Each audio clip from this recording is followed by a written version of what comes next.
Hi everybody, thanks for stopping by to check out another Iron Hill Farms video. We continue to try and find topics on our operation that might be of interest to other people who are just starting out or looking for easy ways to do things. And as we come up with good ideas for the videos, we try and share them.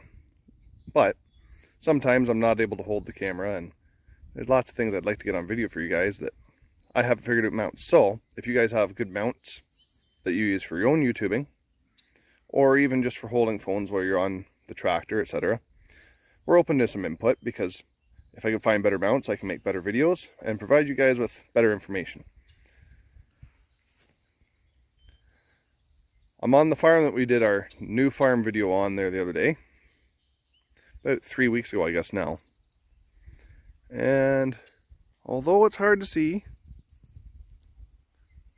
there's a calf head over there.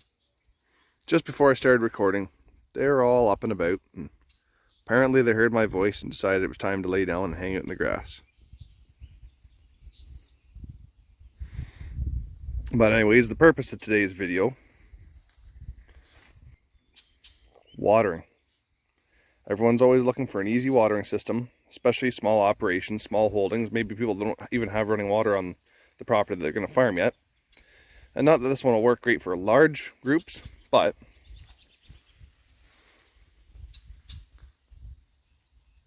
we've set up a trough and a tote together.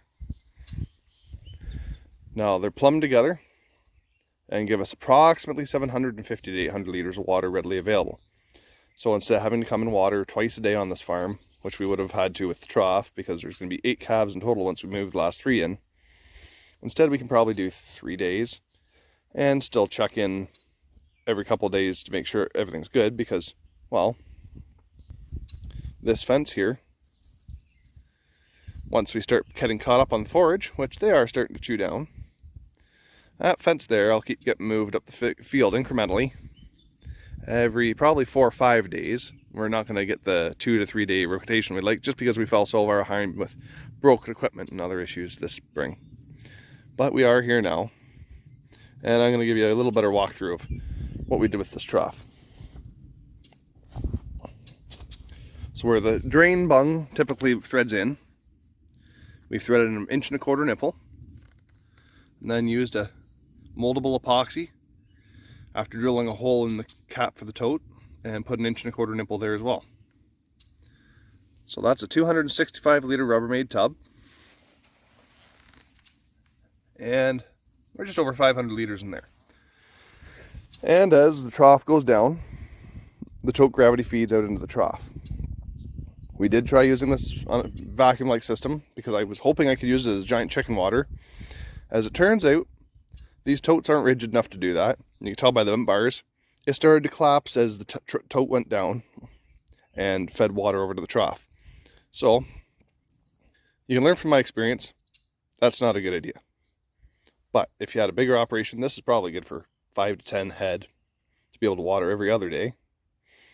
And if you want to be able to run more and don't have any way to get better water set up, you could link, hypothetically, 2, 3, 4, 5 of these totes and just haul in water to those totes with a bigger tank and fill the totes up so that they're all level with your troughs. Or you could find a bigger tote or a water truck to park and do a similar thing. This was cost effective. The tote was $120, and the trough was pretty broken, needed some TLC. But instead of buying a $200-something trough, we took a free trough and spent a $10 tube of silicone and some pieces of plastic pail we had kicking around from a broken bucket. And it seemed to be working out pretty good. We're lucky enough that we have a wellhead on this area of the property. So as long as we keep this as our watering point, we can just use that little submersible pump, hook it to the generator on the ATV, and every 3 or 4 days we can come fill that up. Now that's all for today. I thank you for watching. If you enjoyed this video, click the like button down below. And if you haven't already, follow our channel.